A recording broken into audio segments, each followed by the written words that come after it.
In the name of God, I am Kaman Kashi. I'm here with the sixth part of the International Transportation Training Series. The sixth part is still dedicated to getting familiar with important terms in international transportation, and today we're going to review Part B together. In the previous section, we reviewed Part A together, and today we want to get to know some other terms. Of course, there are a great many important terms in international transportation, and they are not limited to just parts A and B. However, since some of these terms are specific to maritime transport and others are specific to land, air, or rail transport, I have categorized them separately, and in future lessons we will get to know each of them. For now, in parts A and B, we wanted to review some general transportation terms together, and today, with part B, we will wrap up this topic for now. God willing, in future lessons, we will cover the next and more specialized terms together. The first term we want to get familiar with today is transshipment, and the second term is cross-stuffing, which you've probably heard a lot and is very commonly used in transportation. The specific term transshipment is precisely used when goods are carefully transferred from one distinct means of transport to another, without actually changing their original container.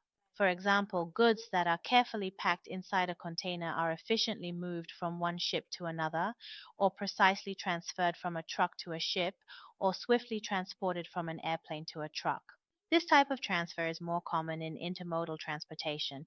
That is, when we have multimodal transportation, which we will definitely talk about later, though it doesn't have a complicated definition. As the name suggests, it refers to when we use several types of transport vehicles in a single shipment. In other words, the goods are not transported by just one vehicle, but several different means of transportation may be used. When the container doesn't change and only the means of transport changes. This method is called transshipment. The term cross-stuffing is used when the transport container for your goods also changes. For example, when goods are unloaded from one container and loaded into another container, or for instance, when goods are unloaded from a container and loaded onto a truck. Nowadays, due to the sanctions, this method has become very common. For example, we've heard that goods are transported in a container to Jebel Ali, where they're unloaded from that container and loaded into other containers, and then shipped again by vessel to their final destination. When goods are unloaded from their original container, that is, from a container or a truck, and loaded into another container, this process is called cross-stuffing. So make sure you fully understand the difference between transshipment and cross-stuffing and don't confuse the two. In this section, we want to see what the HS code or International Commodity Code is. HS stands for Harmonized System, which is actually a standardized system for controlling, identifying, and classifying products. It is designed by governments based on their tax policies, pricing, and budgeting. In international trade, all goods are identified and categorized according to this standardized system. Similarly, in the Iranian Export and Import Regulations book, if you have noticed, goods are divided into 21 sections and 98 chapters, which are coded in formats ranging from 2 digits to 8 digits. This is revised annually. Some of them change, while others remain as they were, and they are made available to everyone. Each product has an 8-digit code, which in some countries is 6 digits. In Iran, it is 8 digits, and this code is used to identify the product. All related tax matters, customs duties, and other issues are determined based on this code. The Tax Administration, the Trade Promotion Organization, the Ministry of Industry, Mine and Trade, all of them use this code as the basis and standard for their reviews and calculations. It serves as the identifier and profile of the product and in fact determines the product specifications. The International Product Code also specifies the details of the product, and sometimes even changing a single digit can make the characteristics of the product different from other products in the same family. Buyers and sellers must also include this code in invoices and other documents, as it is extremely important. In recent years, about the past 8 to 10 years, its significance has greatly increased, and it is now mandatory to mention this code in all commercial and shipping documents. This is because it serves as a standard for identifying goods for all relevant organizations, especially customs authorities in both the country of origin and the destination country. Now, let's see what the digits used in the HS code represent.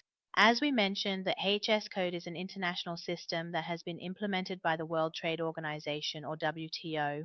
In this system, all goods are identified by a code, which can be 8 or 10 digits long and may vary between different countries.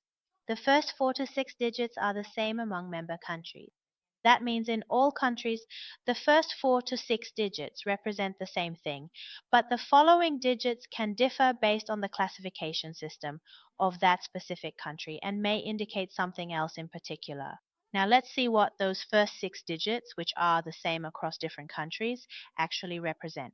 As you can see in this image, which shows an apple, the first 2 digits from the left indicate the relevant chapter. What does that mean? It means, for example, that this chapter is related to fruits. The second 2 digits indicate the main category. They specify that this is related to apples and it refers to fresh apples. And the third 2 digits show the subcategory, which tells us what type of apple it is. Whether it's a yellow apple, a green apple, a golab apple, or for example, what kind of apple it is. So we see that the 6 digits from the left, which are separated into pairs, each 2 digits at a time, each represents something, and this is the same and consistent across all member countries. The next term we want to get familiar with is manifest.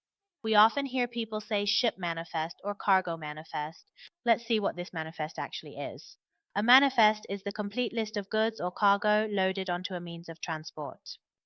In fact, this manifest contains the commercial details of the goods loaded onto that means of transport, including the transport document number, sender, receiver, the number and type of packages, as well as the description and quantity of the goods.